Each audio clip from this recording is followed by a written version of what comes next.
J'avais un collègue de classe qui lui a appris avec son oncle et donc il connaissait le métier déjà depuis longtemps. Et qui m'a toujours dit bah avant de te connaître, j'aurais jamais pensé qu'une femme pouvait faire le métier de maréchal ferrant.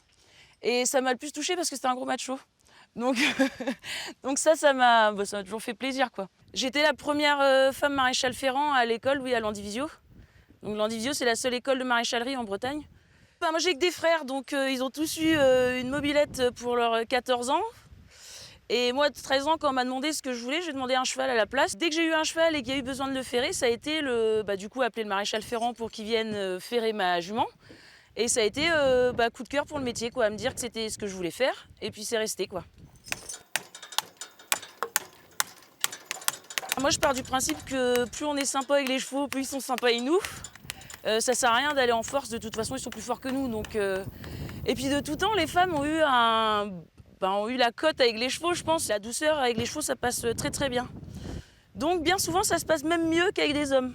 Le métier de maréchal ferrant consiste à entretenir les pieds du cheval, donc dans le parage, c'est-à-dire tailler la corne, ou dans le ferrage pour les chevaux qui travaillent en compétition, en attelage. À partir du moment où un cheval travaille, il a besoin d'être ferré.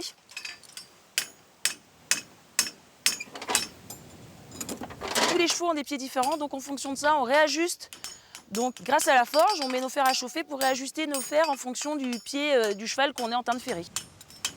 C'est un très beau métier, c'est très dur. C'est un métier où on travaille beaucoup, on fait beaucoup d'heures. Il faut se donner beaucoup de temps pour pouvoir se sortir un salaire correct, on va dire. Correct, après ça dépend comment on vit. Le fait d'avoir mon mari qui fait le même métier que moi, à la fin de la journée, c'est sûr on se comprend. Quand je dis j'ai perdu du temps, je vais être en retard pour aller chercher la petite parce que j'ai un cheval qui m'a fait ci, qui m'a fait ça, c'est sûr qu'on se comprend tout de suite. Après, ça peut être à contrario très usant parce que quand on est deux très fatigués à la fin de la journée, ça peut être compliqué. Les chevaux de trait breton, à un moment on les a oubliés. Il y a quand même, quand le cheval de selle est revenu dans les années 70-80 en force, il fallait des chevaux. Voilà, on pensait que cheval de trait c'était des huettes, que c'était qu'un cheval pour labourer, alors qu'en fait on peut faire énormément de choses avec. Et que nos anciens nous ont laissé des chevaux qui ont un vrai moral, un vrai mental, des chevaux super sympas. C'est pas compliqué, c'est soit on a le truc avec les chevaux, soit on l'a pas.